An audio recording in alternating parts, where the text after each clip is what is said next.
Hey guys, it's Sam, and this is my spoiler-free review for City of Stairs by Robert Jackson Bennett. This is the first book in an adult fantasy trilogy. It follows the main character of Shara, and she is a spy in this world, and this world used to have divinities in it. So there were these gods that basically ruled over major cities, and they allowed those cities to function on the continent based on miracles, and everything was done for these people, and they all followed different divinities and different beliefs and things, and those divinities made everything run. Well, Shara is from the now conquering nation that was previously the conquered and the enslaved people back when the divinities were a thing, because they didn't have any divinities.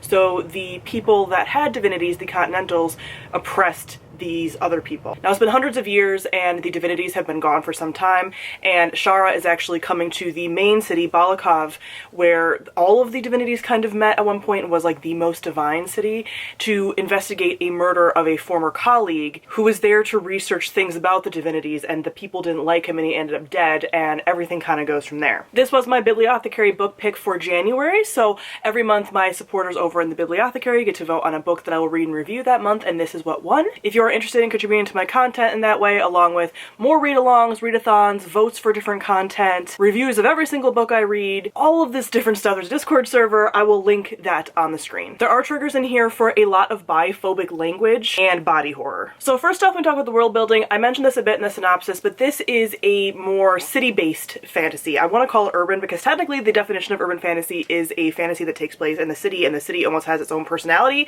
but people think urban fantasy and think modern, and this is not. This is more like, I want to say it's kind of like an Industrial Revolution type period. There are trains, you can sound like Morse code kind of stuff, there's guns, but not full-blown technology of any kind. As I mentioned, there were multiple different divinities, and they each ruled a particular like city area, but this main city, all of them were a part of it at some point, and those gods were killed off hundreds of years ago by actually Shara's ancestor, but no one really knows that. She's very much undercover about that, but he ended up discovering a way to kill all of them off, and when he killed all of them off, everything disappeared as far as the miracles, and like whole cities crumbled and people got sick because they were kept like alive a lot of times by divinities and things like that. So we get a lot of these different divinities as time goes on in the story, where we learn a lot more about them and how each of them had like a certain role and how just that structure and system worked, which was really interesting. They also have a number of creatures in here,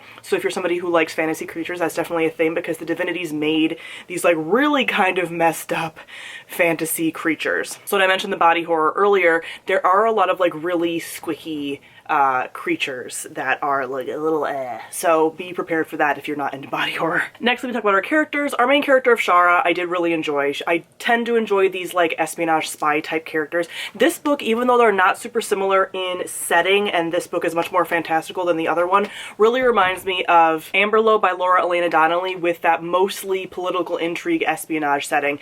As time goes on, this does get a little bit more action based, but generally speaking, it's a lot about like what Shara is doing and the political intrigue and machinations happening. But I did really enjoy her, and we do get some flashbacks to her past as well, and she's a very intellectual spy, which obviously spies have to be smart, but she loves the history of the continent and knows a ton of stuff about like all of the gods and everything else. So she is a really interesting character that way. She also has what she refers to as a secretary, and that is Sigrid. He is a side character. We don't really, I think we might get like a little bit of his perspective here, but it's mostly Shara that we get. And he is this like giant guy from another part of the world. The Draylings is what they're called, and they're basically like pirates now.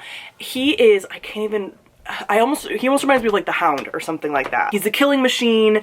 He seems to not have any emotions, but you discover that he like kind of does, and he's kind of a delight. I did want to touch on the biphobic language as well that I mentioned. So this book is one of the more biphobic books that I have read. I have read Robert Jackson Bennett's other books, and that is not an issue there, but I just think this was not written super well. So there is a character that Shara was previously involved with that she comes in contact with again. It's a guy that she dated in college, and he's actually a Continental, and so they are interacting in modern day as well.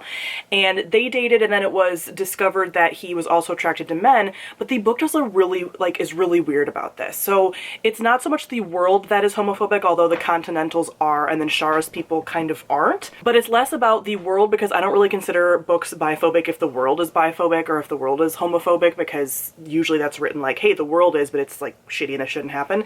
There's just a lot of statements that like even Shara would make statements in her head about like this guy being stuck between two worlds and not knowing who he is and blah blah blah, and it was just like so not necessary, and I don't think that that had to be done at all. It was just very, very icky and weird, and just it was the amount of just like biphobic language about him and making his bisexuality and the fact that he's like torn between two worlds, like this whole theme that just wasn't done super well. As far as the plot, this book did take me a while to kind of get into. I've been kind of reading slumpy January into February. I'm hoping I'm coming out of it now with the current books that I'm reading. But the very beginning and almost like more than halfway through, I would say, is again a lot of that like political intrigue, espionage type stuff, which is fine and can be interesting, and I enjoyed it while I was reading it. But then when I put it down, I like didn't feel a huge desire to pick it back up. It started to pick up at the end though. Like there's a lot more like action type stuff at the end, and it all starts to come together, but it takes a while to get there.